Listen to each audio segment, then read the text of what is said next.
नमस्कार दोस्तों, स्वागत है आज की इस लेटेस्ट वीडियो में जिसमें हम आपको समान यान के महत्वपूर्ण प्रश्न के बारे में कंप्लीट डिटेल में डिस्कस करेंगे। तो आज का हमारा पोर्शन है आधुनिक भारत का इतिहास। किस तरीके से है आपका आधुनिक भारत का इतिहास। तो ये क्लास सभी एग्जाम के पॉइंट ऑफ व्यू से इम्पोर्टेंट होता है, चाहे आप एसएससी की तैयारी कर रहे हैं या रेलवे या अदर एग्जाम के पॉइंट ऑफ व्यू से भी इम्पोर्टेंट होगा। जिसमें भी समान यान के क्वेश्चन बनते होंगे उनके लिए इम्पोर्टेंट होगा। तो बढ़ते हैं, फर्स्ट क्वेश्चन क्या है उसके बारे में। अगर आप इससे प्रीवियस वाला लेक्चर नहीं देखें तो इस चैनल के प्लेलिस्ट में जाना, जहां पर आप उनको बहुत इजीली देख सकते हैं। बहुत ही इंपॉर्टेंट सेशन था। तो शुरुआत करते हैं आज की क्लास को, जो कि बहुत इंपॉर्टेंट है। तो इसमें मेंशन किया है कि जो हमारे डचों द्वारा भारत में पहली फैक्ट्री कहाँ पर स्थापित की थी। तो यानी कि जो डच थे उन्होंने भारत में पहली फैक्ट्री कहाँ पर स्थापित किया था। तो ये बहुत इंपॉर्टेंट है। जो पहली फैक्ट्री से संबंधित क्वेश्चन होते हैं वो हर एग्जाम के पॉइंट ऑफ व्यू से इम्पोर्टेंट होगा। तो डचों की पहली फैक्ट्री भारत में कहाँ स्थापित किया था। तो डचों ने पहली फैक्ट्री भारत में मसूलीपट्टनम में स्थापित किया था। ये आपको लर्न होना चाहिए। तो इसमें 4 ऑप्शन थे, बट आपको ये याद रखना होगा कि जो डच हैं उनकी पहली फैक्ट्री मसूलीपट्टनम में है। तो इस तरीके से इसका आंसर हो जाएगा।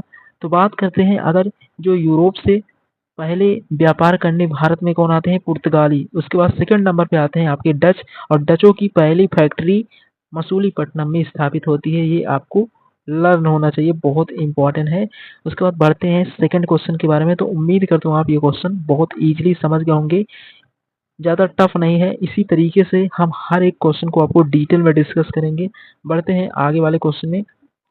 उसके बाद पॉइंट आता है कि जो डचों द्वारा पहली फैक्ट्री मसूलीपट्टनम में स्थापित किया था। उसके बाद पॉइंट आता है कि जो बेदरा का युद्ध हुआ था, जो ब्रिटिश और डच के बीच हुआ था, जिसमें यानी कि जब क्या हुआ था, यानी कि जो डचों की पहली फैक्ट्री थी वो मसूलीपट्टनम में थी, लेकिन जो एक युद्ध होता है बेदरा का युद्ध, जिसमें ब्रिटिश और डच के बीच होता है, तो जिसमें ब्रिटिश की जीत होती है और डचों की हार हो जाती है। तो उस युद्ध का क्या नाम था, वो बेदरा का युद्ध था, जिसमें डचों की हार होती है और ब्रिटिश की जीत होती है। तो इस तरीके से है। उसके बाद अगला पॉइंट आता है कि जो डच थे वो डच कहाँ के थे। तो नीदरलैंड के डच आते हैं। और ब्रिटिश और जो डचों के बीच लड़ाई हुई थी वो था बेदरा का युद्ध, जिसमें ब्रिटिश की जीत होती है। तो हमने देखा था स्वाली का युद्ध हुआ था, जिसमें पुर्तगाली और ब्रिटिश के बीच हुआ था। तो उसमें भी ब्रिटिश जीते थे। और जो बेदरा का युद्ध होता है इसमें भी डच थे और ब्रिटिश, इनके बीच जब युद्ध होता है तो इसमें भी कौन जीतते हैं, तो इसमें भी ब्रिटिश की जीत होती है। तो इस तरीके से अभी तक 2 युद्ध हो चुके हैं और दोनों में कौन जीता है, ब्रिटिश। जो कि ब्रिटिश इन दोनों के बाद आए थे, लेकिन उनकी सेना कितनी स्ट्रांग है इससे आप लोगों को अंदाजा हो गया होगा कि उन्होंने जिससे भी युद्ध लड़ा है अभी तक वो जीते हैं। पहला युद्ध उन्होंने स्वाली में लड़ा था, जिसमें पुर्तगाली के खिलाफ जब उन्होंने लड़ा तो उसमें भी उनकी जीत हुई थी। उसके बाद इन्होंने डच जो थे, डच से इन्होंने बेदरा का युद्ध लड़ा, इसमें भी इनका जीत हुआ। तो इस तरीके से ब्रिटिश जिससे लड़ रहे हैं उससे उनकी जीत हो रही है। तो ये तय होता है कि भारत में जो साम्राज्य स्थापित होगा वो ब्रिटिश का ही होगा, क्योंकि जो हमेशा जीतता आ रहा है वो अंत तक जीतता ही रहता है। इस तरीके से, तो इस तरीके से जो डचों द्वारा पहली फैक्ट्री थी वो मसूलीपट्टनम में स्थापित हुई थी। और डच कहाँ के लोग हैं, तो नीदरलैंड या हॉलैंड के हैं। और ये पॉइंट आपको ध्यान में रखना होगा कि बेदरा का युद्ध ब्रिटिश और डच के बीच लड़ा गया था, जिसमें ब्रिटिश की जीत होती है इसमें भी। तो ये है इम्पोर्टेंट क्वेश्चन। बढ़ते हैं आगे वाले क्वेश्चन के बारे में। तो उम्मीद करता हूँ ये क्वेश्चन आप बहुत इजीली समझ गए होंगे, बहुत ही इम्पोर्टेंट था। उसके बाद नेक्स्ट क्वेश्चन आता है कि डच संसद ने डच ईस्ट इंडिया कंपनी को भारत से व्यापार करने का कितने वर्षों का एकाधिकार दिया था। तो यानी कि जो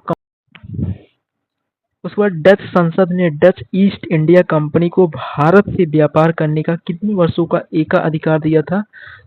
तो वो इसमें उन्होंने कितने वर्षों का एकाधिकार दिया था, तो 21 वर्षों का एकाधिकार डच संसद ने डच ईस्ट इंडिया कंपनी को भारत से व्यापार करने का 21 वर्षों का एकाधिकार प्रदान किया था। तो ये भी क्वेश्चन आपको समझ में आ गया होगा, बहुत ही इंपॉर्टेंट था। बढ़ते हैं इसके आगे वाले क्वेश्चन के बारे में।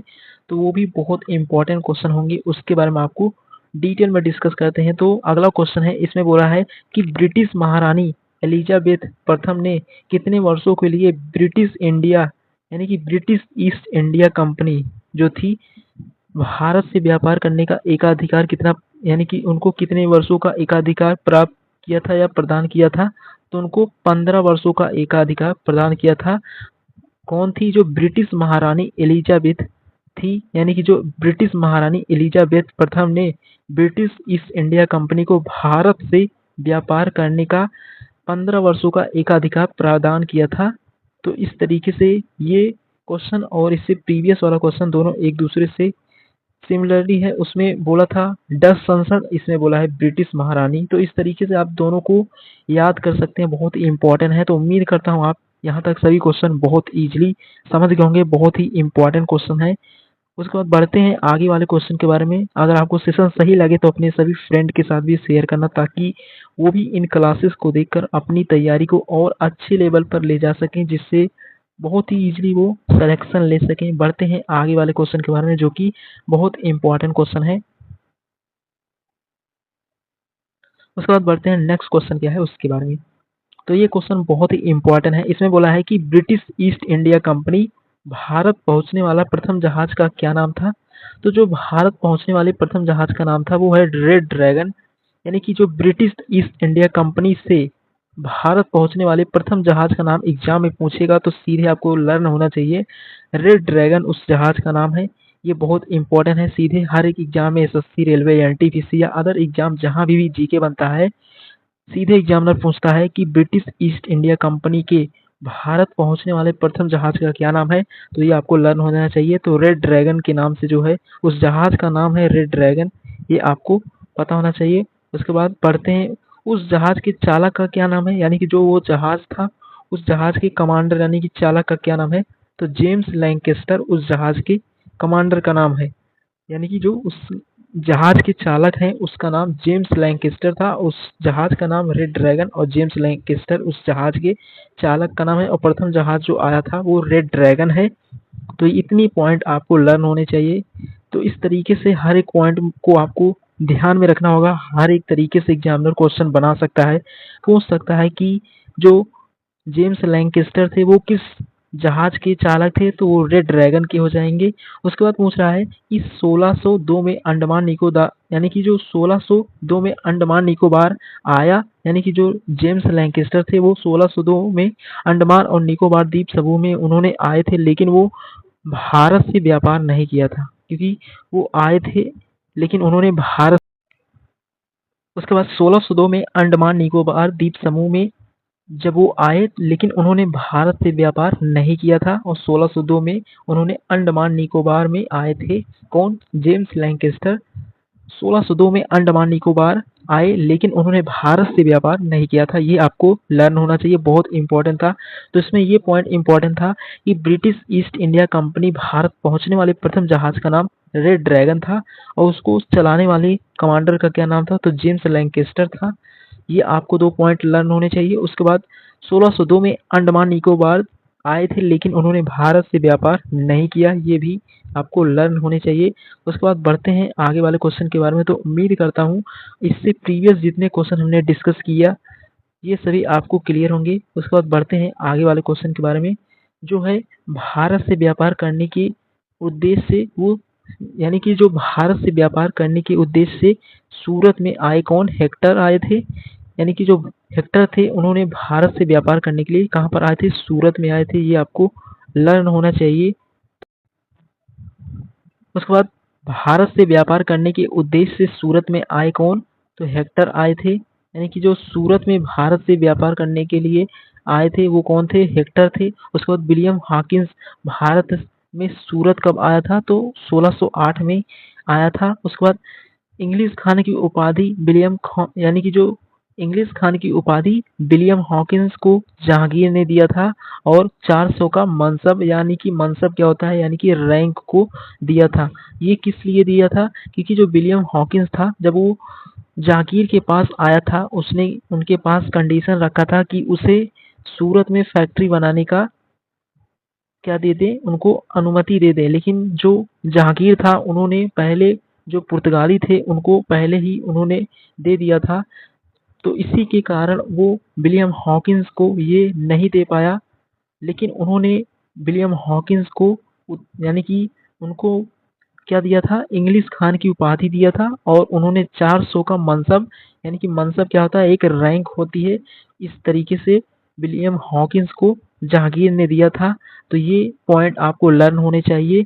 उसके बाद जब ब्रिटिश, यानी कि जो ब्रिटिश पहली फैक्ट्री स्थापित करते हैं 1613 में सूरत में स्वाली के युद्ध के बाद, यानी कि जो जहांगीर था, जब विलियम हॉकिंस उसके पास 1608 में आता है तब उसको सूरत में फैक्ट्री बनाने की अनुमति नहीं देता। लेकिन जब स्वाली का युद्ध होता है 1611 और 12 में, जब ब्रिटिश पुर्तगालियों को हरा देते हैं, तब जो जहांगीर था वो बहुत चालाक था।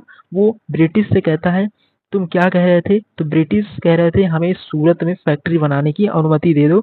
फिर उसके बाद जब पुर्तगाली हार जाते हैं तो जहांगीर भी ब्रिटिश के पास आता है और कहता है तुम लोग सूरत में अपनी फैक्ट्री बना लो। तो स्वाली के युद्ध के उपरांत 1613 में पहली फैक्ट्री ब्रिटिश की सूरत में स्थापित होती है। तो ब्रिटिश की पहली फैक्ट्री 1613 में सूरत में स्थापित होती है। और इससे प्रीवियस हमने देखा था कि जो डचों की पहली फैक्ट्री थी वो मसूलीपट्टनम में स्थापित हुई। तो इस तरीके से आपको पहली फैक्ट्री लर्न होना चाहिए, बहुत इंपॉर्टेंट है। ये सभी क्वेश्चन आपके एग्जाम के पॉइंट ऑफ व्यू से बहुत इंपॉर्टेंट होते हैं। तो उम्मीद करता हूँ आप इन सभी क्वेश्चन को बहुत इजीली समझ गए होंगे। अगर आपको समझ में आए तो अपने सभी फ्रेंड के साथ भी शेयर करना, ताकि वो भी इन क्वेश्चन को बहुत इजीली देखकर समझ सकें। बहुत इंपॉर्टेंट है आपको ये सेशन। तो उम्मीद करता हूँ आज की सेशन को आप बहुत इजीली समझ गए होंगे। तो आज हमने देखा कि जो ब्रिटिश की पहली फैक्ट्री कहाँ पर स्थापित हुई थी, सूरत में, और जो हमारे डचों की पहली फैक्ट्री थी वो मसूलीपट्टनम में स्थापित हुई। तो इस तरीके से बेदरा का युद्ध हो गया, स्वाली का युद्ध। तो उम्मीद करता हूँ आप सभी क्वेश्चन को बहुत इजीली समझ गए होंगे। स्वाली के युद्ध के बाद ही ब्रिटिश पहली फैक्ट्री अपना सूरत में स्थापित करते हैं। तो ये सभी क्वेश्चन बहुत इंपॉर्टेंट है। तो उम्मीद करता हूँ आप सभी क्वेश्चन को बहुत इजीली समझ गए होंगे। आप इनका रिवीजन करते रहना, ताकि आप आगे वाले पोर्शन को तो पढ़ते नहीं, लेकिन पीछे वाला पोर्शन भी आपको लर्न होना चाहिए। नहीं तो अगर आप रिवीजन नहीं करेंगे तो आगे पढ़ते जाएंगे, पीछे वाला पोर्शन आपका छूटता जाएगा, तो जो आप कवर नहीं कर पाएंगे। अगर डेली आप 15 मिनट रिवीजन करेंगे तो आप बहुत इजीली हर पोर्शन को लर्न करेंगे और बहुत इजीली आपको याद हो जाएगा। तो मिलेंगे आने वाले वीडियो में, जहाँ पर आपको इसके आगे की पोर्शन को डिटेल में डिस्कस करेंगे। तो उम्मीद करता हूँ आज का सेशन आपको बहुत इजीली समझ में आ गया होगा, बहुत ही इंपॉर्टेंट था। मिलेंगे एक नए वीडियो में, जहाँ पर आप